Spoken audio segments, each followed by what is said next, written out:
3 years ago, deep in the heart of Pine Hollow Forest, a man named Ethan Harper rescued a young injured fox caught in a cruel hunter's snare.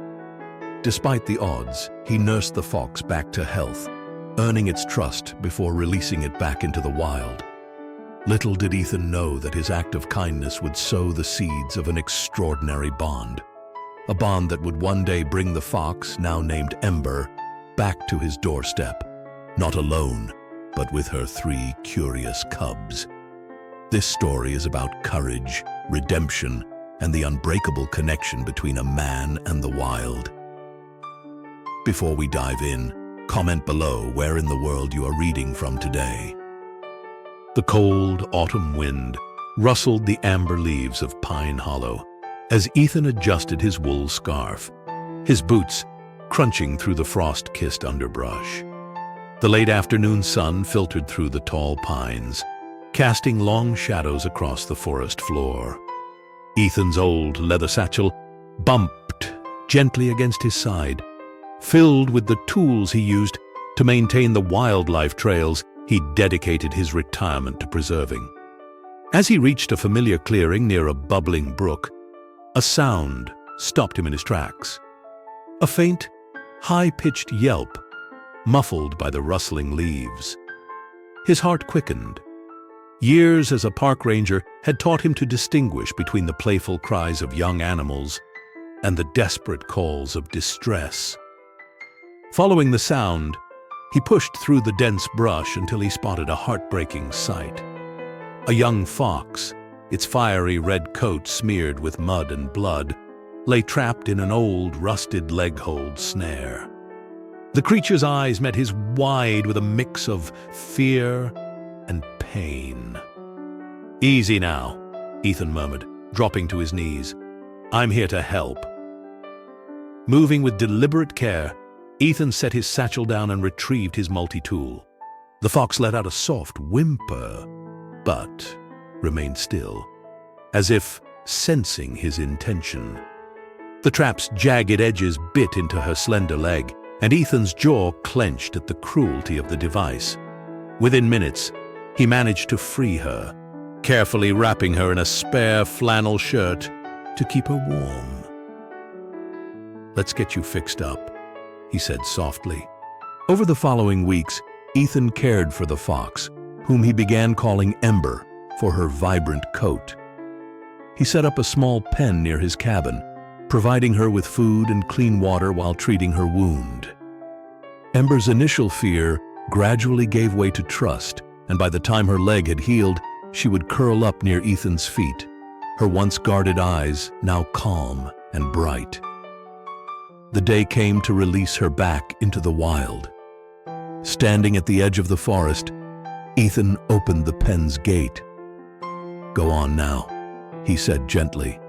"This is where you belong." Ember hesitated for a moment, then stepped out cautiously. Before disappearing into the trees, she turned back to look at Ethan one last time. Their eyes met, and Ethan felt a pang of emotion he couldn't quite describe. Years passed, and Ethan's life settled into a quiet rhythm. His days were spent maintaining the trails and documenting the various wildlife he encountered. Every so often he'd wonder about Ember and whether she'd survived, but he never expected to see her again. One crisp autumn evening, as the golden light of the setting sun bathed the forest, Ethan sat on his porch sipping tea. The familiar sound of rustling leaves drew his attention. Looking up, his breath caught. There, at the edge of his property, stood Ember, but she wasn't alone.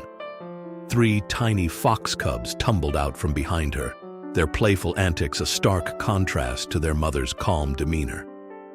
Ethan's heart swelled as Ember approached cautiously, her cubs following close behind.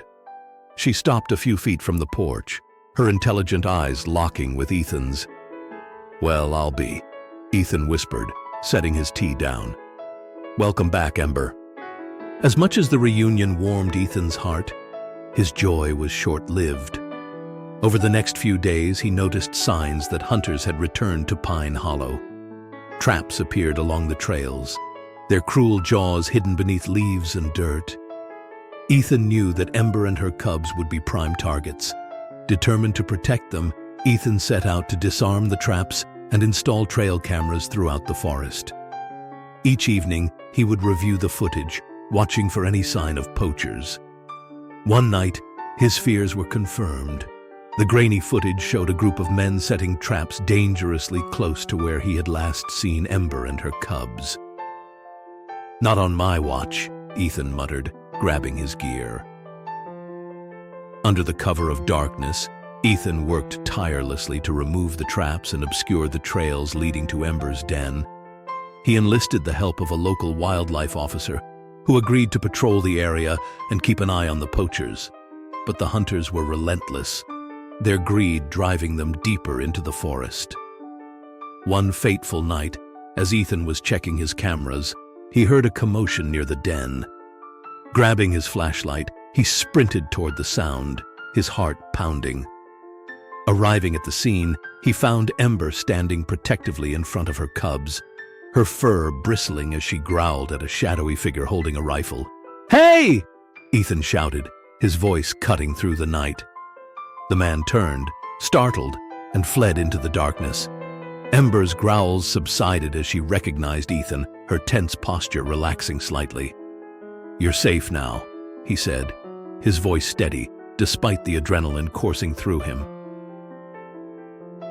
The encounter strengthened Ethan's resolve. Over the following months, he worked with local conservationists to officially designate Pine Hollow as a protected wildlife sanctuary. Volunteers helped install signs, build habitats, and patrol the area to ensure the safety of its inhabitants. As for Ember and her cubs, they became a symbol of the sanctuary's mission, a reminder of the resilience of nature and the impact one person can have when they choose to care. One evening, as the sun dipped below the horizon, Ethan stood at the edge of the forest, watching Ember and her now-grown cubs roam freely. A sense of peace settled over him, knowing he had done his part to protect them and the wild places they called home. The sanctuary soon became a focal point for the community. Ethan began hosting nature walks, teaching families about the interconnected lives of the forest's inhabitants. School children visited to learn about conservation, their laughter echoing through the trees. Ember, ever the cautious matriarch, often watched from a safe distance, her cubs occasionally making brief appearances to the delight of visitors. Ethan's work didn't go unnoticed. A local news outlet picked up the story, dubbing him the protector of Pine Hollow. Donations poured in, allowing for more cameras, improved habitats, and even a small visitor center where people could learn about the forest's ecosystem. One morning, Ethan awoke to the sound of footsteps on his porch. Opening the door, he found a young girl holding a sketchbook. Her wide eyes sparkled with curiosity as she asked, "Mr. Harper, can you show me where Ember lives?" Ethan smiled, his heart swelling with pride. "Of course," he said, guiding her toward the trails. As they walked, he realized that Ember's story had sparked something far greater than he had ever imagined, a legacy of care, curiosity, and a deep respect for the natural world. If you were moved by Ethan's story, you won't want to miss this next one. It's another tale of courage and connection between humans and the animals they love. Click here to watch.